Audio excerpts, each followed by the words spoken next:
Recruiter channel. I'm Jen, and I have been recruiting and hiring amazing candidates for over 30 years. And I've worked for some amazing brands like Gap, Apple, Vans, and more. On this channel, we're going to discuss everything from how to maximize your LinkedIn profile, how to use ChatGPT to create an amazing resume, and what red flags to look for during the interview process, and many other topics, including HR is not your friend no matter how nice they seem. Today's video is entitled How to Ace the Interview. Oh my gosh, I have been dying to tell candidates this. This is one of the videos I am most excited about. The first thing is smile when you answer the phone. Believe it or not, you can hear a smile, or if it's video, make sure you're smiling and let the interview know how much you appreciate their time and how excited about the role you are. Minimize distractions. Oftentimes, people will take video interviews with their kids running around, their pets running around, in a room that maybe could use a little TLC. So be aware of your surroundings. You don't want to stack the deck and have any negative bias creep into your interview. Um, so thinking about that is from there, if they ask why you're looking for a new opportunity, there are a few ways to answer this question, and it really depends on your situation. If you're still employed somewhere else, you may want to speak about the company itself, what you know about the company that got you excited. Maybe it's the product, maybe it's the culture, maybe you know somebody there that loves their job. If it was the recruiter who sent you an intriguing message, tell them that. Some mild flattery will get you everywhere. What you do not want to say is how unhappy you are at your current role. Too many candidates waste precious time bashing their current job or their boss. Look, I get it. There are sucky bosses and sucky companies. I've worked for a few myself. If you were happy in your role, you wouldn't be speaking to the recruiter in the first place. We already know that. Think of interviewing like a game with a scorecard. You want to finish with the most points. So, what about if you're not employed? Be smart and succinct with the answer. Do not say, I was fired, even if you were, red flag. There have been tons of layoffs and store closures. If this was your situation, just state that and make sure it's on your resume and LinkedIn. Company closure, workforce reduction, role elimination. There have been so many things that are happening out there, but you don't want to spend a lot of time talking about your past company. Remember, they're interviewing you, not the company you used to work for. So, what if you quit because you were quiet cracking? Check out my video on that topic. But this is where you need to tread carefully and wisely. Is corporate BS and burnout at an all time high? Yes. But remember, you are advocating for you, because if you don't, who will? The best answer I ever heard was, I realized that I was no longer fulfilled in my role, and looking for a full time role is a full time job. I already had my backup ready who was promoted behind me for my role. That was a mic drop moment for me. I don't need to know any other details, but you've already set the stage that you are developing others, and that is important in retail. Now, you're in the meat and potatoes portion of the interview, and the dreaded tell me a time questions pop up. For example, I will use tell me how you drive KPIs in your store.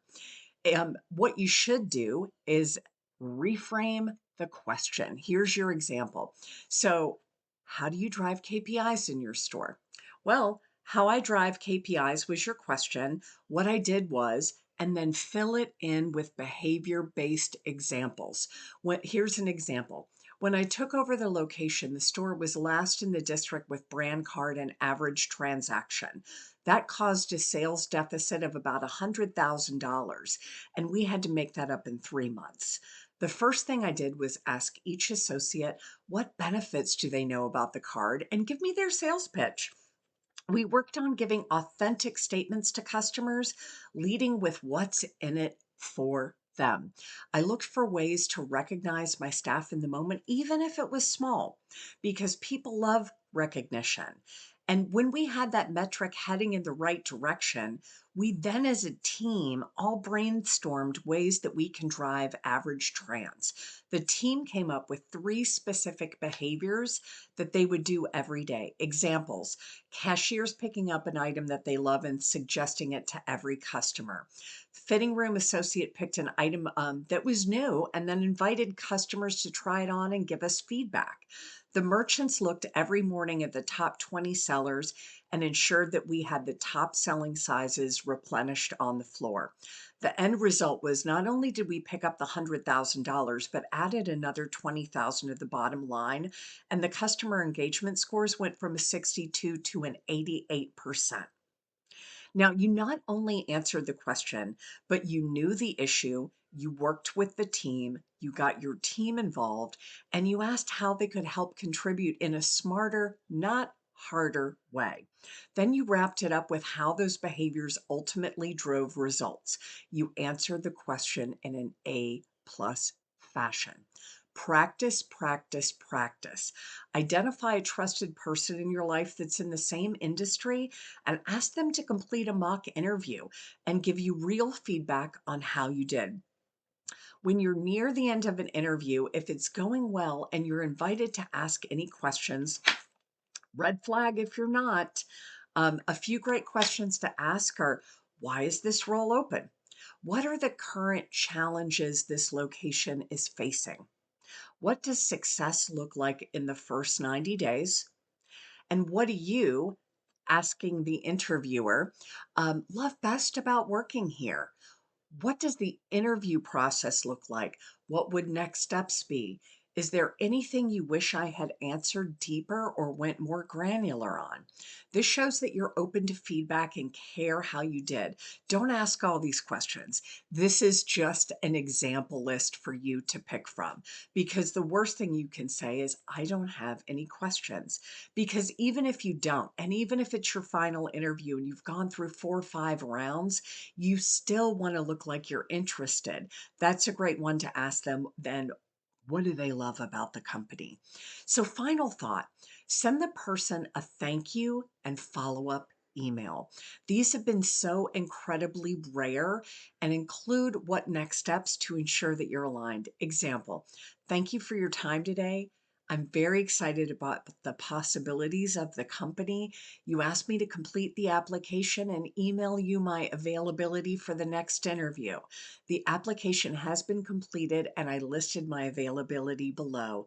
I look forward to hearing from you.